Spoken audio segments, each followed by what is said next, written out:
Hi, welcome back to the basement. I'm Steve Lewis. Back in episode 67, we talked about Blondie Chaplin's first self-titled solo album from 1977. And during that episode, I said I wanted to follow up with a discussion of Blondie's second solo album from 2006 titled Between Us. Today, we're finally going to get to that. But before we launch into that album, I got some really good feedback and some really good information on the initial Blondie Chaplin solo album episode, including from viewer Damian McMurray, the information that Blondie Chaplin had appeared on the 1987 Picaresque album by Japanese bassist Ray Ohara.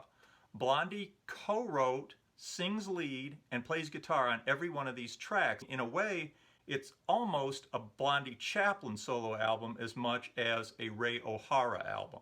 In addition to Blondie Chaplin, the album includes guest appearances from some other notables, including Bonnie Raitt, who provides slide guitar and vocals to one track, legendary rock sax session player Bobby Keys, who of course worked with all the big hitters from the 70s onwards, most notably the Rolling Stones. And Bobby Keys, by the way, is responsible for my all-time favorite rock and roll sax solo, the first sax break on Rip This Joint from the Rolling Stones' Exile on Main Street. To me, that thing is the epitome of rock and roll, one of my all-time favorite bits of music. You also get two guest appearances each from noted Japanese drummer Yukihiro Takahashi and famed Japanese keyboardist Ryuichi Sakamoto. Inside the CD version of the album, you get a little piece of paper that unfolds with lyrics and some photos and credits. The front shows Ray Ohara, Blondie Chaplin, Bobby Keys, and Ray Ohara with Bonnie Raitt. Not surprisingly, all the music is very late 80s sounding with electronic keyboards and big gated drums. All the songs are sung in English, and all the vocal credits are to Blondie Chaplin, Ray Ohara, and on a few tracks, an additional vocalist like Bonnie Raitt on Everything I Ever Had.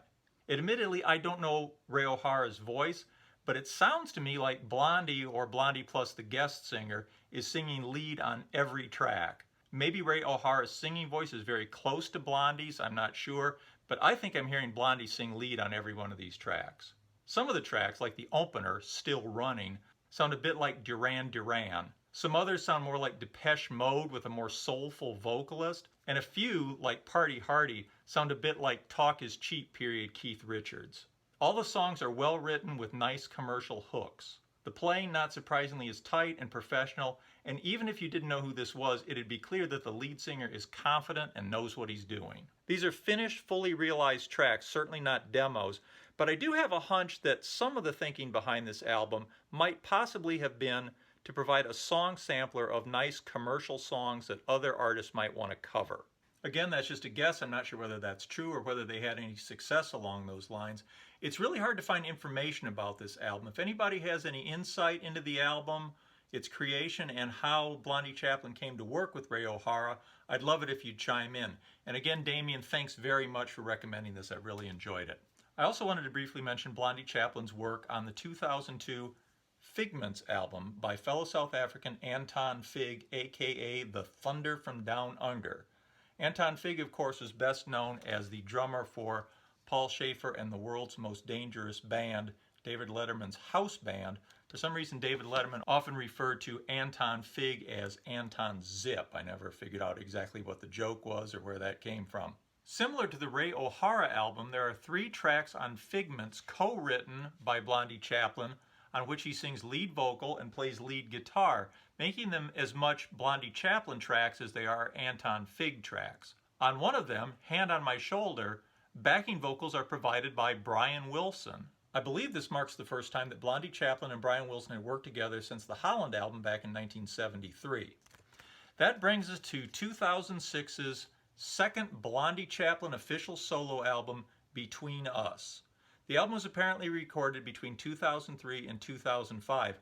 I'm guessing during breaks between other obligations that Blondie had musically.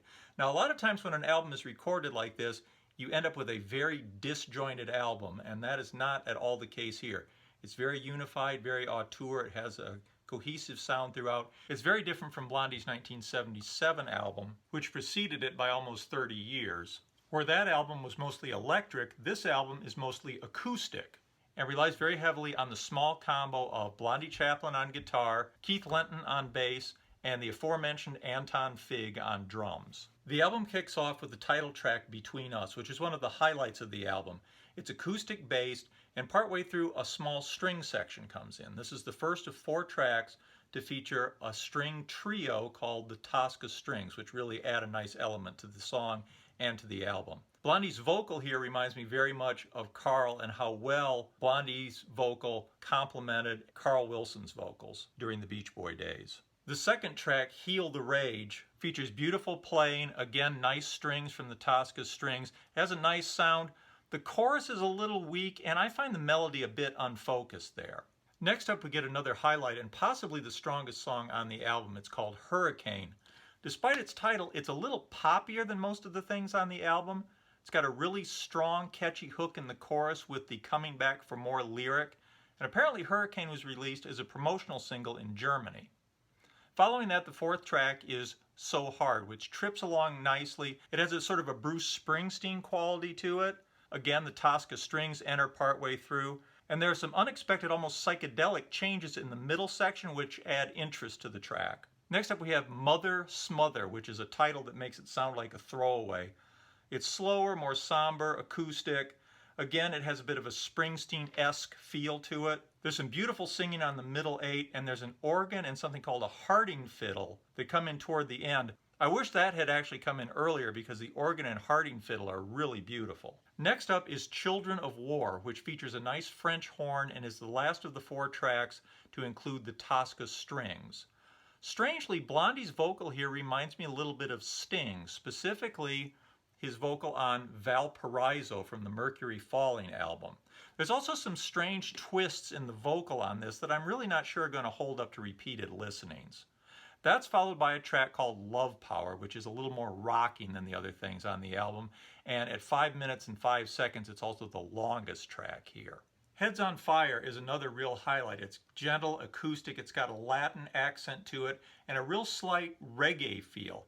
It really reminds me of some of the gentler passages of Bob Dylan's soundtrack for Pat Garrett and Billy the Kid. That's followed by Love You Till I Die, which is a short track. It trips along nicely. It's lightweight, it's poppy.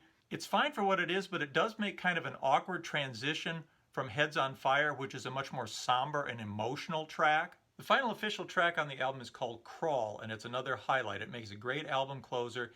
It's got a really nice high vocal from Blondie where he sings Crawl on Me, and it's got a bit of an Indian feel to it, which is nice. Following a little break then, there is an apparently untitled acoustic instrumental, just a bonus track. It's just acoustic guitar with percussion. Again, here we have sort of an Indian or mid-Asian feel to the music. I think it would have been nicer to put it in the middle of the album somewhere to vary the pace a little bit. I have no idea why they thought this should be a bonus track tacked on at the end. As he did with his 1977 solo debut, Blondie Chaplin turned in another strong album 29 years later with Between Us. Like the 1977 album, if there's a criticism, it's that the tracks become a little samey. On that electric album in 1977, I would have loved to have heard some acoustic tracks. On this more acoustic album in 2006, I would love to have heard some more electric tracks. But all in all, both albums are very solid from Blondie Chaplin. I hope he won't wait 29 more years to give us another one. I'm not sure how many people are familiar with this album, so I went kind of quickly over it. I really urge you to check it out if you don't know it. I see it listed sometimes for outrageous prices. I bought my copy not that long ago and I was able to track it down at a normal CD price. So you can get it at a reasonable price, I think, if you look around a little bit, and it is worth checking out. Hope you enjoyed this. Now there's a lot more to talk about with Blondie Chaplin. I want to talk about his early work with the Flames. I want to talk about the Flame album. I want to talk about some of his sessions and also about sessions that Ricky Fataar did and his work with Bonnie Raitt and so forth. We'll leave that for another time.